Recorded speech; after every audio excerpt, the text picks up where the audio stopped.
Hi all, this is Dr. Sage Breslin, and today we're talking about losing time. Now, can you lose time? Do you put it off the side? Do you wonder where you've put it? Okay, well, let me get more specific about losing time. You know, when you're in a toxic relationship, it's as if there is no time. It's as if time is somehow amorphous, fluid, something that you can't really grasp hold of. You may find yourself sort of swimmy-headed and wondering, how did it become 3 o'clock? Wasn't it just 12 o'clock? Wasn't it just 9 o'clock? Oh my gosh, wait, did I forget to pick up the kids? Are the kids on the way home? Did I get my tasks done? How in the world am I going to finish up all of the tasks that my boss has laid out for me when I've got to leave work in 2 hours? So what is this losing time? Like, why does it happen? Well, when you're with a narcissist, and let's include sociopaths and low-functioning borderline people, when you're with pathological people, toxic, really extremely toxic people, they keep you busy. They keep you so busy that you can't think straight. And in many ways, not being able to think straight means you can't keep time, right? You don't keep tabs on time, just the same way that you don't keep tabs on yourself and what you're doing. It's like the worst dose of ADHD or chemo brain or mommy brain or Meno brain. It is like not really having access to that part of your executive function that says, it's noon. See, these are hunger signals. You need to eat now. When you're in a really unhealthy relationship, you stop listening to all things reality, your reality, right? You stop listening to your body. You stop listening to hunger signals and thirst signals. You stop listening to sleep signals.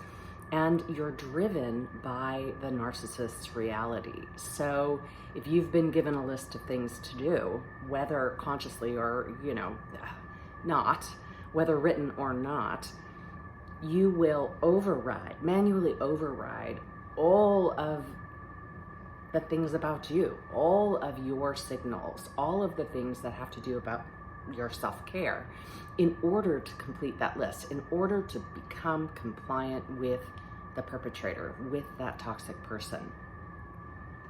So, when you're so oriented to somebody else, it becomes almost impossible to orient to yourself and your own time, so to speak, your timetable.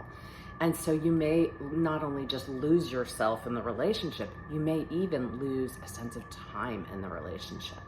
So what do? Let's just talk about a couple quick hacks. So my favorite one is a timer. Almost everybody has a cell phone, right? And that means you have a timer.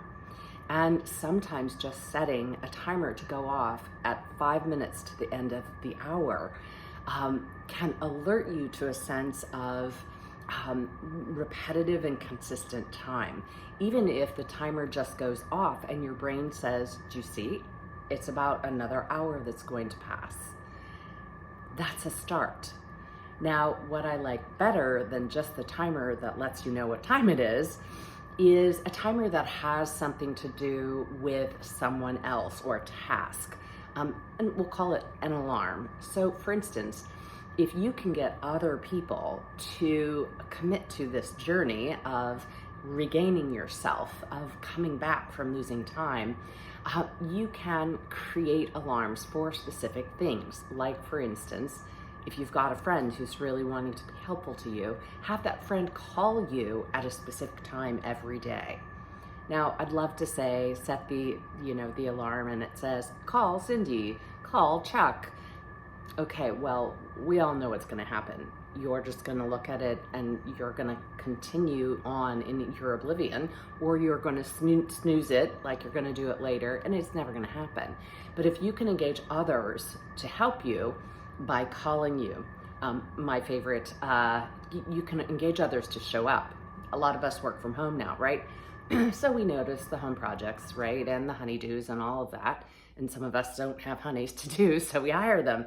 And so even just having the lawn guy come, or having the handyman appear, or having the housekeeper appear at a certain time allows you to orient to the fact that, oh, the housekeeper is here, therefore it is 10 o'clock in the morning. So that can be helpful too. Again, we're trying to help you to learn to mark time in your truth, in your world, rather than being consumed by somebody else's truth, somebody else's time clock, which may mean work until you die, or work until you pass out, or serve until you pass out. And that is not normal, that is not healthy. So set alarms to go off consistently so that you get a sense of time passing. Set alarms with other people, engage other people to help you mark time for specific tasks. And the third thing is, if you can, get out.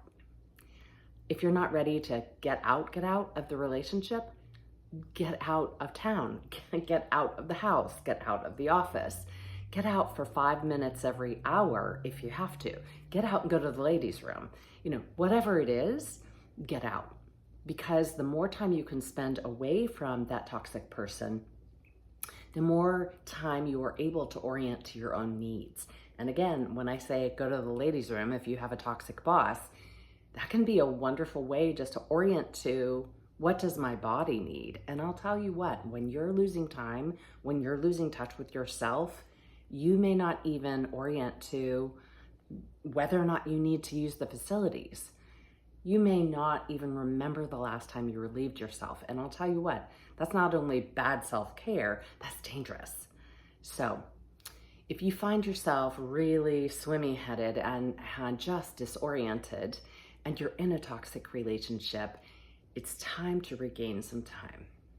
This is Dr. Sage Breslin. Have a great day.